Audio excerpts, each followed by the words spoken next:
സ്നേഹമുള്ളവരെ, ജോയ്സ് ചേച്ചിനെ കുറിച്ച് ഞാൻ കൂടുതലും അറിയുന്നത് ഈ വരാക്കര ഇടവകയിൽ എത്തിയതിന് ശേഷമാണ്. എനിക്ക് തൊട്ട് മുൻപിലായിട്ടാണ്, എൻ്റെ സീനിയർ ബാച്ചിലായിട്ടാണ് അദ്ദേഹം സ്കൂളിൽ പഠിച്ചെങ്കിലും ഞാനിവിടെ വന്നിട്ട് ശേഷമാണ് ജോയ്സ് ചേച്ചിനെ പരിചയപ്പെടാനായിട്ട് ഇടയായത്. കുടുംബത്തിലെ വീട് വെഞ്ചരിപ്പിന് പോയപ്പോഴാണ് കുറച്ചു നേരം അവരെ രോഗാവസ്ഥയെക്കുറിച്ചും അദ്ദേഹത്തിൻ്റെ ജീവിതബോധ്യങ്ങളെക്കുറിച്ചൊക്കെ എനിക്ക് അപ്പോഴാണ് കൂടുതൽ ബോധ്യം വന്നിട്ടുള്ളത്. കൂടുതൽ അടുത്ത് അറിയാൻ സാധിച്ചപ്പോൾ കുർബാനയുള്ള ആഴമേറിയ വിശ്വാസ ബോധ്യമുള്ള ഒരു വ്യക്തിയാണ് ജോയ്സ് ചേച്ചി എന്ന് എനിക്ക് മനസ്സിലാക്കാൻ കഴിഞ്ഞത്.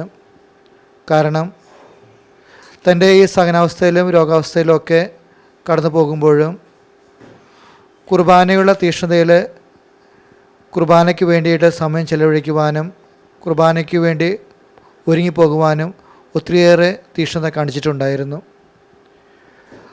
മരണ ദിവസങ്ങളിൽ പോലും ദിവസം കുർബാന സ്വീകരിക്കുവാനായിട്ട് ഒത്തിരിയേറെ ഒരുങ്ങി പ്രാർത്ഥിച്ച ഒരു വ്യക്തിയാണ്.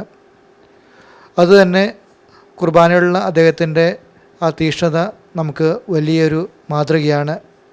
എത്ര ജീവിതത്തിൽ എത്ര സഹനം വന്നാലും കുർബാന ഒരിക്കലും മുടക്കാതെയുള്ള അദ്ദേഹത്തിൻ്റെ ജീവിതം നമ്മെ പഠിപ്പിക്കുന്നത് അതുതന്നെയാണ്. നിസ്സാര കാര്യങ്ങൾക്ക് വേണ്ടി ചിലപ്പോഴൊക്കെ നമ്മൾ കുർബാനയൊക്കെ മുടക്കി പോകുന്നുണ്ടെങ്കിൽ അതൊക്കെ തീർത്തേണ്ട ഒരു കാര്യമാണെന്ന് നമ്മെ പഠിപ്പിക്കുകയാണ്. അതോടൊപ്പം തന്നെ ജീവിതത്തെക്കുറിച്ചും കുട്ടികളെക്കുറിച്ചും ഒക്കെ ആഴമേറിയ ബോധ്യങ്ങളും കാഴ്ചപ്പാടുമുള്ള ഒരു വ്യക്തിയാണ്. കുട്ടികൾ എങ്ങനെ വളരണം, എങ്ങനെ ജീവിക്കണം, എങ്ങനെ അവർക്ക് വചനം കൊടുക്കണം എന്നൊക്കെ വ്യക്തമായി തന്നെ അവർ ജീവിതത്തിലൂടെ നമുക്ക് കാണിച്ചു തരുന്നുണ്ട്, പറഞ്ഞ് പഠിപ്പിക്കുന്നുണ്ട്.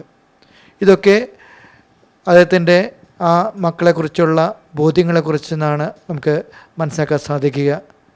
അതുപോലെ തന്നെ 5 കുഞ്ഞുങ്ങളുടെ അമ്മയാണെന്ന് നമുക്കറിയാം.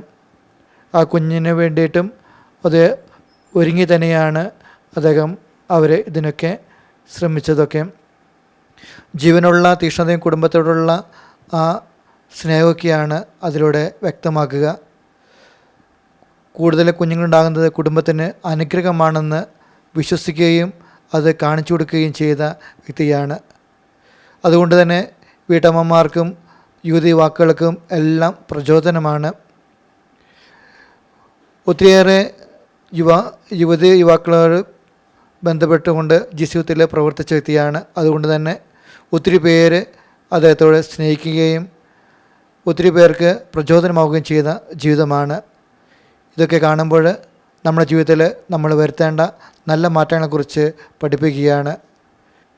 അദ്ദേഹത്തിൻ്റെ ഈ വേർപാട് നിമിഷത്തിൽ നമുക്ക് പ്രത്യേകമായിട്ട് പ്രാർത്ഥിക്കാം, ആത്മാവിൻ്റെ ശാന്തിക്ക് വേണ്ടിയിട്ട്. ഒപ്പം നമ്മുടെ ജീവിതത്തിൽ വരുത്തേണ്ട നല്ല മാറ്റങ്ങളെക്കുറിച്ച് കുർബാനയുള്ള തീക്ഷ്ണതയിൽ വളരുവാനും കൂടുതൽ ബോധ്യങ്ങളിൽ ജീവിക്കുവാനും വചനത്തിൽ ആഴ്ച പഠിക്കുവാനും നമുക്ക് നല്ല മാതൃകയായി ജീവിക്കട്ടെ എന്ന് നമുക്ക് പ്രാർത്ഥിക്കുകയും ചെയ്യാം.